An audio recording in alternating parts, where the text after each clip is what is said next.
A ver, eu considero que é unha vida somente tranquila, é unha vila de moito traballo, é unha vila mariñeira, dende logo o sector do mar é o principal motor tanto na economía, porque se o sector do mar non vai ben, evidentemente tanto supermercados, peluquerías, pastelerías, etc., pois non sería viable nin factible e non habería desarrollo con elo. Bueno, Raquel fala máis ben de Lase, que eu conozo menos, que eu son da aldea. Entón, eu o que podo falar é das aldeas que pertenecen ao concello. Sempre se viviu basicamente da agricultura, pero o índice de migración foi sempre elevadísimo, foi moi alto, desde os anos 50 xa. E incluso na actualidade, a miña aldea, que debe ter 200 habitantes, entre 50 e 60 personas como mínimo xa están emigradas. E os que estamos aquí, casi todos estuvemos emigrados. E a base da vida da aldea neste momento é parte da agricultura moi baixa, maioritariamente a migración, e depois a xuventud que está traballando en empresas de fora. O sea, o que é vivir daqui propiamente, moi poquinha xente vive. A gandería xa se acabou casi totalmente. Sí, eu creo que hai moita diferencia, porque, por exemplo, o mellor se estás vivindo mellor en Lase, e digamos, os servicios máis imprescindibles que pode ser unha farmacia, un centro de saúde e demais, telo moitísimo máis accesible. Na zona do rural sí que hai acceso tanto de, por exemplo, pastelerías, panaderías, tanto de peixe como de venta de roupa e demais, fruterías tamén, pero van por casa, o sea, ese servicio dáselle, é de porta a porta, evidentemente, pagas un poquinho máis, pero en ningún sitio se abre a porta e tes todo o que necesitas. Que pasa? Que a xente cando necesita ver o centro de saúde, arreglar un papel ao concello e demais, pois claro, necesita ter un coche para poder desplazarse. E non toda a xente ten esa oportunidade. Relación absolutamente ninguna.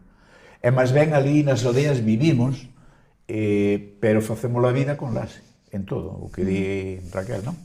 De cuestións de cultura, medicina, colexios e todo está aquí en Lase. Nos ali vivimos, nada máis. No meu caso en particular, eu tiña un negocio fora do concello e vivía ali. A miña muller, que traballa aínda, traballa na Coruña e vive ali. E a maior parte da xente fai ese tipo de vida nas aldeas. As aldeas hoxe non producen. Non hai... O sea, é residente, máis ben. Totalmente, sí. Totalmente de acordo. Total. No, e incluso, dentro do mesmo concello, por un lado está a vila, e por outro lado están as aldeas, pero as aldeas hai unhas diferencias enormes entre elas, moi altas. Inclusive entre elas mesmas. A ver, eu noto moita diferencia porque son de Lase, pero estou moi ben de Mórdoba, entón a diferencia que noto é aquí no sector do mar como que hai moita competitividade, non? É dicir, cada un vai según o seu camiño, según as súas necesidades e demais. Que pasa? Que na zona do rural como que todo o mundo se axuda a todo un.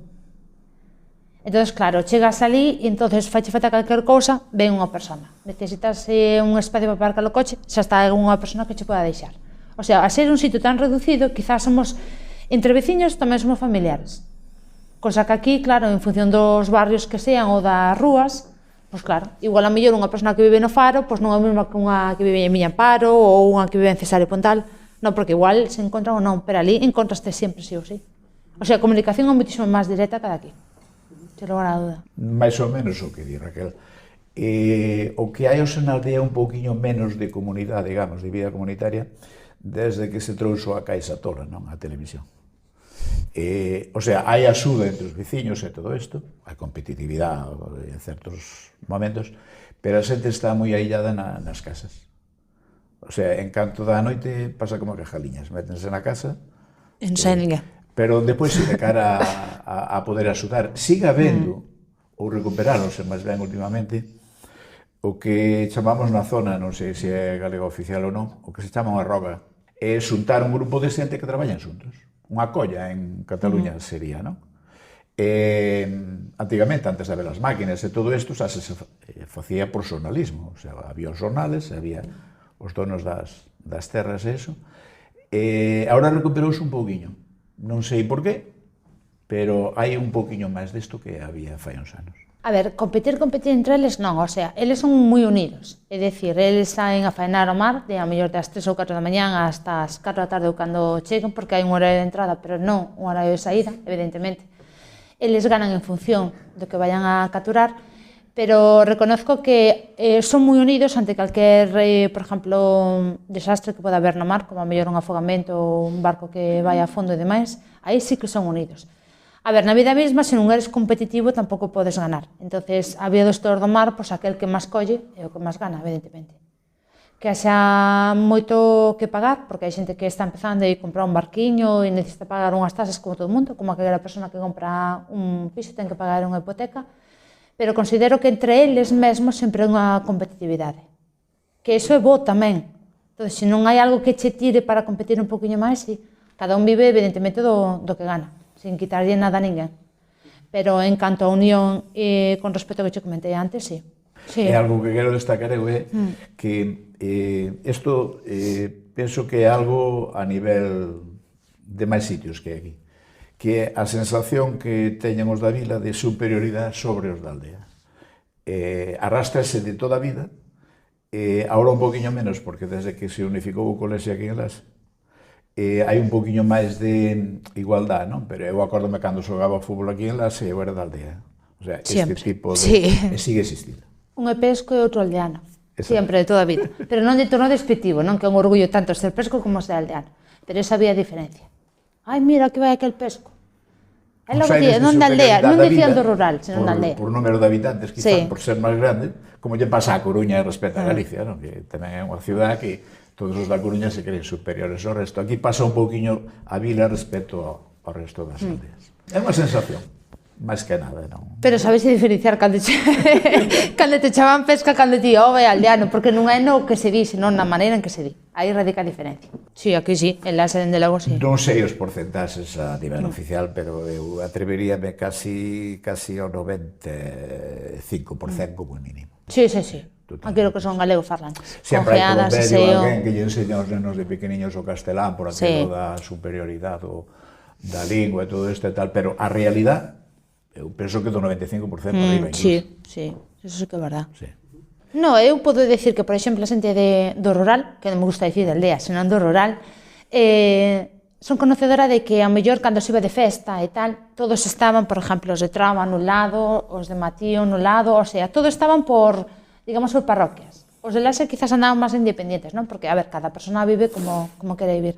Pero eles, a donde van, se me dicir gato, din jato, e me dicir zapato, zapato, o sea, que non lle importa moito a súa fala porque está orgulloso dela, porque se unha persona fala en calquer lado porque está orgulloso de ser de quen é e donde ve. Bueno, sigue existindo a sensación da superioridade do castelán, porque a min hai unha imaxe que me rebota, que me pon de moi mala hostia, é un taco. Cando chega a TVG, co seu símbolo, no micro, entrevista a un paisaniño, ou paisana, pregúntalle en galego e intenta contestar en castelán e non sabe falarlo. A min esa imaxe revéntame. E sigue vendo. Chega alguén falando castelán á zona, hai como unha especie de aire de inferioridade, como considerar o outro, non sabes? O que fala castelán superior. Sí, eso sigue existindo, está moi extendido. Pero ainda zona do rural, aquela persona que veña, por exemplo, de Madrid e demais, se fale castelán, porque evidentemente, igual a mellor non entendo galego, hai xente que ainda sendo maior se esforza para que o entendan, é dicir, de falarlle en galego. Da igual que lle diga jato, ese ou que sea, pero sí que se esforzan en que polo menos o entendan. Bueno, o libro fixeno máis ben, coa finalidade de recoller o máximo de nomes da micro e da macro toponimia, non? Pa telos aí.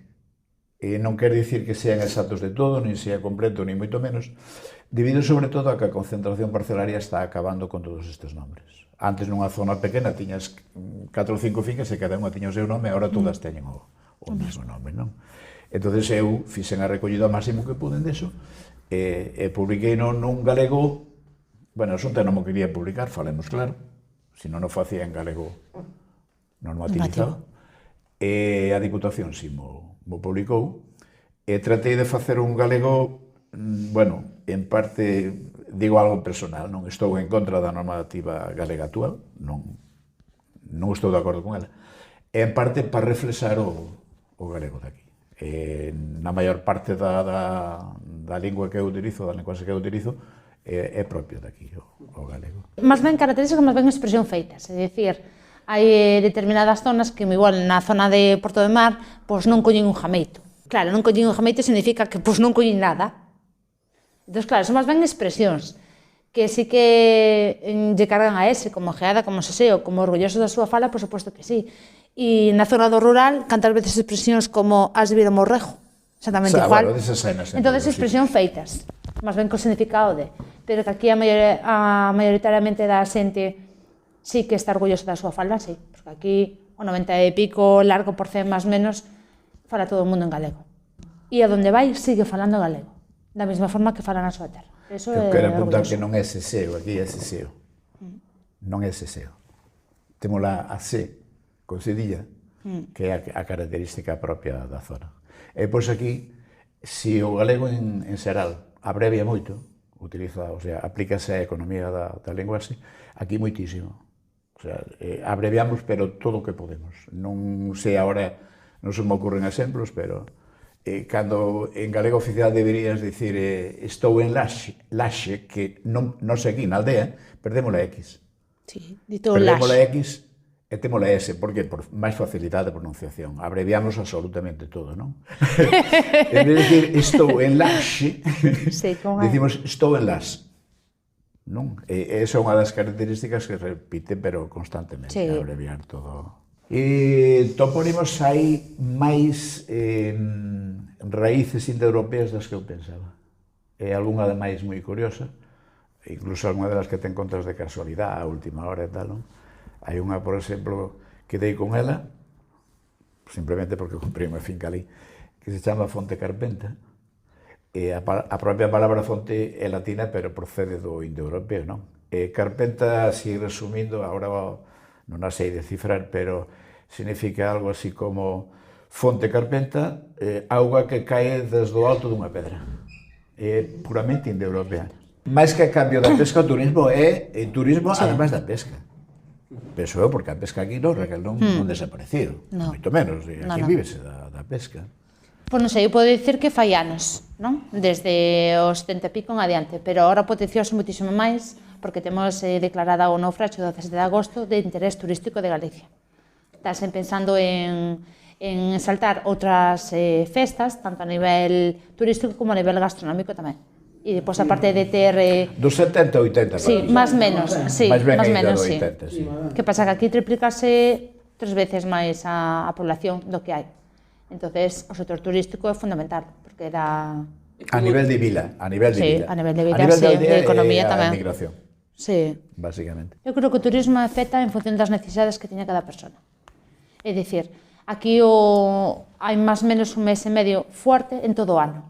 Quizás a mellor aí é onde hai que potenciar non solamente nese mes e medio, sino ao longo de todo o ano. É dicir, había que facer, digamos, unhas festas gastronómicas, unhas rutas de pincho e demais, pero para ter sempre esa xente constantemente, non esperar a que chegue o verán e non ten de aparcar ou que non ten de comer e demais.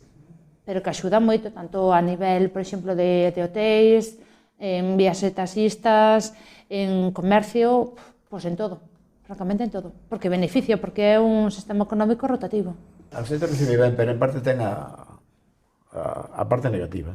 A parte negativa é, notámoslo máis os da aldea, que cando chegamos aquí non temos onde aparcar. E tens que facer colas para comprar.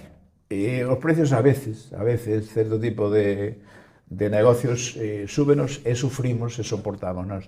Queres vir ao médico, resulta que non podes nin acceder, tens que vir andando desde lonxe. O sea, como todo, ten a súa parte negativa e se queremos unha temos que soportar a outra. Sempre se recibiu moi ben a xente aquí.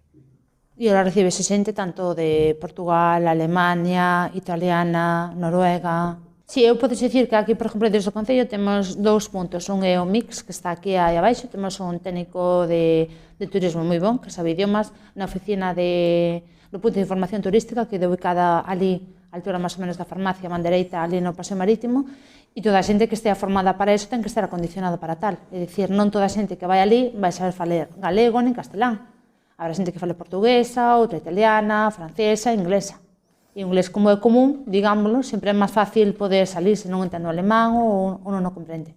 Pero con respecto a eso, non. E a xente que ten a formación de hotéis están formando os seus propios empleados para dar, digamos, un beneficio e unha seguridade a xente que lle ven para Incluso que a hostelería minoritaria, de teres un pequeno bar, unha taberna, eso, incluso os propios donos se esforzan un poquinho en aprender algo. Claro. A ver, é o futuro de xexo que sea ben, pero para todos, un ben común.